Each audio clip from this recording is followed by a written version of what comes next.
Perez pouring fuel on the fire by asking for a recanvassing in Iowa? You know, I don't know.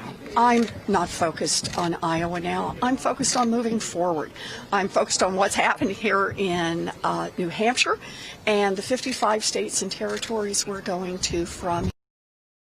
I think it's really important as a Democratic that we get this straight and we pull together. That's our obligation. And Senator, little glitch in the feed there. We just got that tape fed in from Elizabeth Warren speaking moments ago in New Hampshire. We're here back with Tom Perez, the chair of the Democratic National Committee. She's being asked there if you poured fuel on the fire for asking for this recanvass.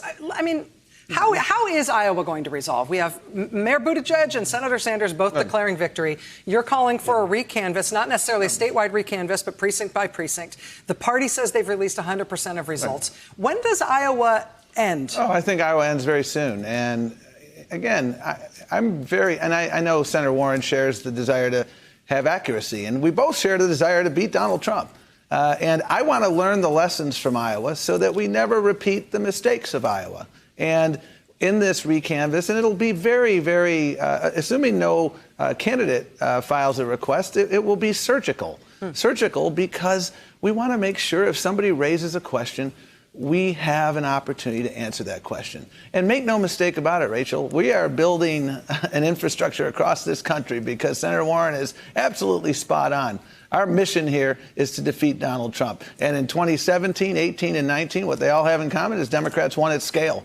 And we built the infrastructure that is going to help Democrats up and down the ticket. That is absolutely our focus. As I said a couple minutes ago, you know, I think we're at our best when we're working together with our state parties to help elect Democrats up and down the ticket. Let me tell you, the concern that I have heard voiced about what happened in Iowa this week, that is not about the process failures, but that is about the prospect of beating Donald Trump in November, and that is that the turnout was flat.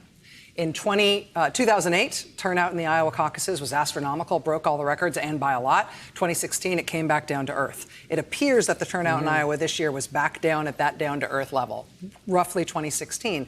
And you can't extrapolate explicitly, but when I look at the numbers broadly, big Democratic numbers in Iowa, in the Iowa caucuses, tend to translate into Democratic Party wins in the general election.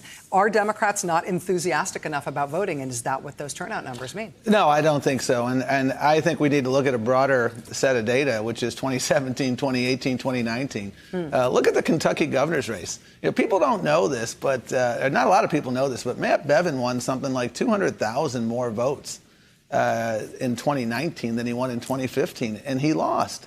Because turnout went from something like 850,000 to 1.4 million. And people came out, and they came out in droves. Why?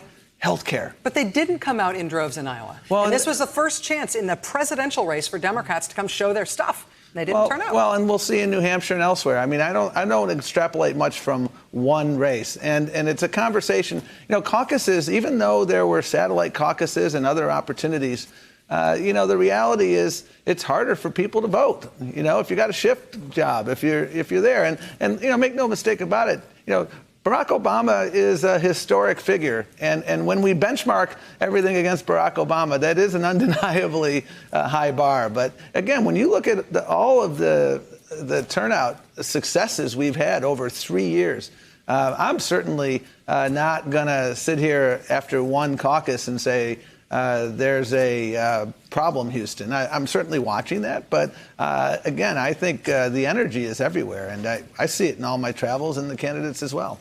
Democratic Party Chairman Tom Perez, a man in high demand right now and somebody who had to go through many planes, trains, and automobiles to get here on a difficult travel schedule. Sir, thank you very much. Pleasure to be up here with you. Appreciate it. All right. Hey there, I'm Chris Hayes from MSNBC. Thanks for watching MSNBC on YouTube. If you want to keep up to date with the videos we're putting out, you can click subscribe just below me or click over on this list to see lots of other great videos.